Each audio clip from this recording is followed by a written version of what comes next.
हम कितनी बार परमेश्वर के साथ भी चलना चाहते हैं और दुनिया की बातों में भी रहना चाहते हैं, पर ऐसा नहीं हो सकता।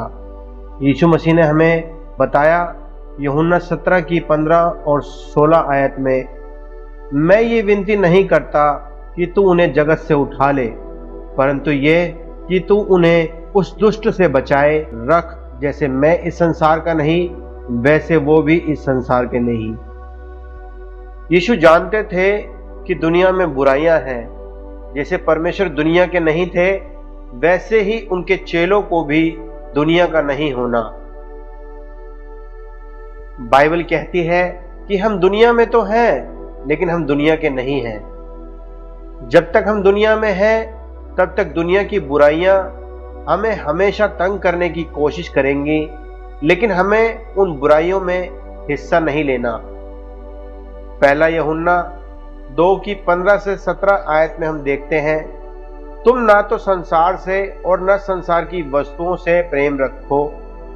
यदि कोई संसार से प्रेम रखता है, उसमें पिता का प्रेम नहीं है, क्योंकि जो कुछ संसार में है, अर्थात शरीर की अभिलाषा और आंखों की अभिलाषा और जीने का घमंड, वह पिता की ओर से नहीं, परंतु संसार ही की ओर से है। और संसार और उसकी अभिलाषाएं दोनों मिटते जाते हैं, पर जो परमेश्वर की इच्छा पर चलता है, वह सर्वदा बना रहेगा। परमेश्वर हमें कहते हैं कि दुनिया से और दुनिया में पापी चीजों से प्रेम ना करो।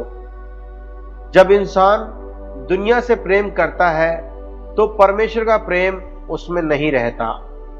शैतान हमारे सामने कई लुभावने वाली चीजें रखता है, जैसे कि शारीरिक जरूरतें, जो हमें गलत सोचने और करने में मजबूर करती हैं, और जीवन में हासिल की गई बहुत सी चीजों पर घमंड करने में मजबूर करती हैं। ये परमेश्वर की नहीं, पर दुनियावी चीजें हैं, और ये सब एक समय के बाद चली जाएंगी।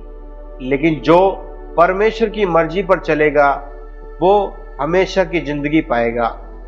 हम जितना परमेश्वर से प्रेम करेंगे, उतना ही कम हमारा प्रेम दुनिया की चीजों पर होगा। याकूब 4 की 4 आयत में हम देखते हैं, क्या तुम नहीं जानते कि संसार से मित्रता करना परमेश्वर से बैर करना है? सो जो कोई इस संसार का मित्र होना चाहता है, वह अपने आप को परमेश्वर का बैरी बनाता है।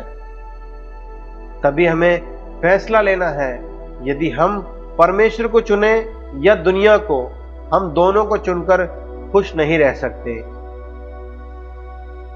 हाँ, ये सच है कि जब हम दुनिया के साथ नहीं चलते और उनके कार्यों में हिस्सा नहीं लेते, तो दुनिया के लोग हमारे बारे में बुरी बातें करते हैं। जैसे कि बाइबल हमें बताती है, हमें अपनी इच्छा के अनुसार काम नहीं करना चाहिए, जैसे कि दुनिया की चकाचौंध में खो जाना, या फिर धूम्रपान या शराब को पीते हुए अपने जीवन को बिता देना। जो इन सब कामों में अपना समय बर्बाद करेंगे, उन सबको अपने कामों का लेखा देना होगा। आजकल के समय में ये सब चीजें हर जगह हो रही हैं। हम उन चीजों को करते हुए एक विश्वासी नहीं रह सकते। हम ये ना भूलें कि एक दिन आएगा जब हमें उसे अपने सब कार्यों का लेखा देना होगा। हमें लगता है कि अगर हम ऐसी चीजों के भाग बने, लेकिन उसको करें ना, तो वे गलत नहीं है। ऐसे मौकों पर मौजूद नहीं होना चाहिए कि शैतान उन मौकों का फायदा उठाकर हमारे जीवन में काम करे। यदि हम परमेश्वर की और करीब जाना चाहते हैं, तो हमें दुनिया की सभी चीजों को क्रूस पर चढ़ाना होगा। उन दुनिया की चीजों की चाहत को हमें मौत देनी होगी। ये हमारे लिए आसान नहीं होगा।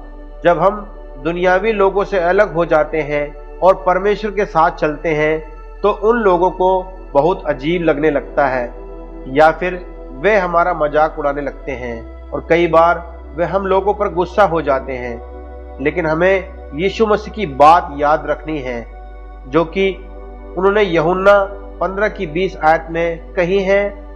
जो बातें मैंने तुमसे कही थी कि दास अपने स्वामी से बड़ा नहीं होता, उसको याद रखो।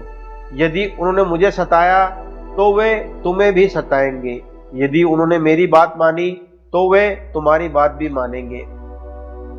हम दुनिया को हमसे नफरत करने से रोक सकते हैं, पर उसके लिए हमें अपनी आत्मा का बलिदान देना होगा। दुनिया के लोगों को खुश रखने के लिए हम अपने आप को धोखा देते हैं। ये लोग हमें नरक जाने से नहीं बचा सकते, पर यीशु मसीह के द्वारा ही हम बचाए जाते हैं। उन चीजों को देखना और करना छोड़ दो जो कि गलत है। हम बस बाइबल में उन सब बातों को सुनना चाहते हैं जो हमारे लिए करना आसान है, पर जो चीजें हमसे नहीं हो पाती और मुश्किल लगती हैं तो हम उसे अनदेखा या अनसुना कर देते हैं। हम इस दुनिया के चंगुल से बाहर निकले और परमेश्वर के सच्चे वचन पर स्थिर खड़े रहें और अपना जीवन उसके द्वारा जिए। अपना जीवन, अपनी बुरी बातें, अपनी सोच को बाइबल के द्वारा सही करें और अपना जीवन सही जिए। हमें हमारी खुशी तभी मिलती है जब हम परमेश्वर के नजदीकी में अपने जीवन को बिताते हैं। आइए हम प्रार्थना करें। परमेश्वर, हम इस वीडियो को देखने और सुनने वालों के लिए प्रार्थना करते हैं। यदि हम अपनी जिंदगी में दुनिया की चीजों को ज्यादा महत्व देते हैं तो हम उसे छोड़ देने वाले बने। अपना ध्यान और प्यार और समय आपकी ओर लगाने वाले बने। इस प्रार्थना को मांग लेते हैं प्रभु यीशु मसीह के नाम से, आमीन।